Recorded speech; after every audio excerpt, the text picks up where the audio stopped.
গোপাল ভাঁড়ের বুদ্ধির খেলা। একদিন নদিয়ার রাজা কৃষ্ণচন্দ্র খুব চিন্তায় পড়লেন। তিনি দেখলেন তার রাজ্যের অনেক লোক কাজ না করে শুধু অলসভাবে সময় কাটাচ্ছে। কেউ মাঠে যায় না, কেউ ব্যবসা করে না, সবাই শুধু বসে গল্প করে। রাজা ভাবলেন, এইভাবে চলতে থাকলে রাজ্য তো একদিন দেউলিয়া হয়ে যাবে। তখন তিনি দরবারের সবাইকে ডেকে বললেন, যে ব্যক্তি আমাকে সবচেয়ে অলস লোক খুঁজে এনে দিতে পারবে তাকে আমি বড় পুরস্কার দেব। সবাই অবাক, অলস লোক খুঁজে এনে পুরস্কার?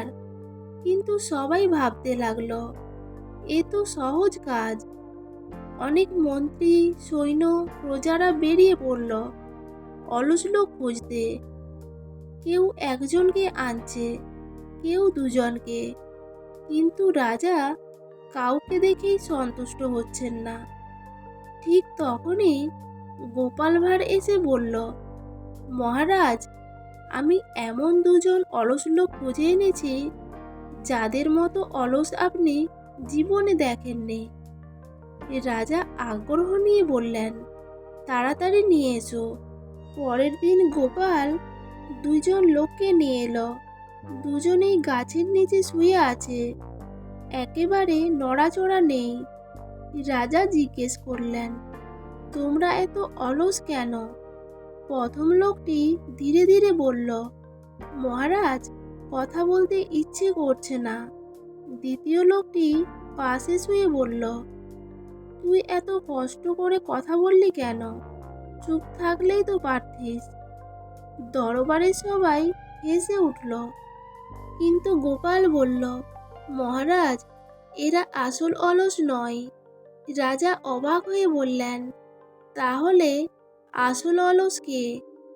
গোপাল একটু হেসে বলল, মহারাজ, আমি আসল অলস লোকদের দেখাতে পারি, তবে একটু পরীক্ষা করতে হবে। রাজা বললেন, ঠিক আছে, করো তোমার পরীক্ষা।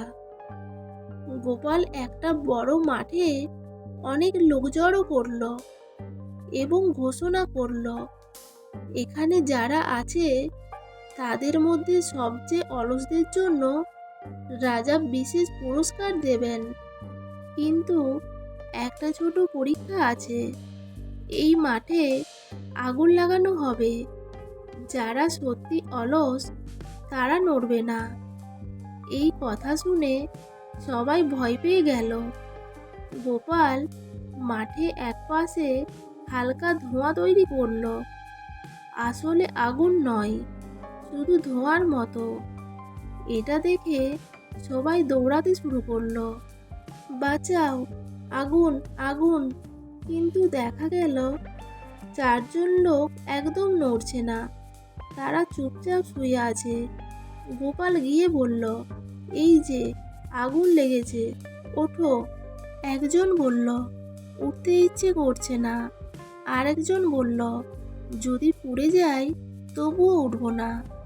রাজা এটা দেখে হতবাক। তিনি বললেন, এরা তো সত্যি সবচেয়ে অলস। গোপাল হাসতে হাসতে বলল, হ্যাঁ মহারাজ, যারা বিপদের সময়ও কাজ করতে চায় না তারাই আসল অলস। রাজা তখন সেই চারজনকে পুরস্কার দিলেন, কিন্তু সাথে সাথে আদেশ দিলেন, এদের কাজ করতে শেখানো হবে, না হলে রাজ্য থেকে বের করে দেওয়া হবে। সবাই আবার হেসে উঠল। গল্পের শিক্ষা, যে মানুষ কাজ করে না সে জীবনে এগোতে পারে না। অলসতা মানুষকে দুর্বল ও পিছিয়ে দেয়।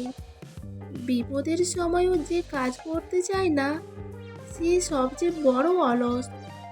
বুদ্ধি দিয়ে সমস্যার সমাধান করাই সবচেয়ে ভালো উপায়, যেমন গোপাল ভাঁড় করেছে। বন্ধুরা, গল্পটি কেমন লাগলো? গল্পটি যদি ভালো লেগে থাকে তাহলে একটি লাইক আর একটি কমেন্ট করবেন। আর যদি আমার চ্যানেলে নতুন হয়ে থাকেন তো চ্যানেলটি সাবস্ক্রাইব করে পাশে থাকবেন।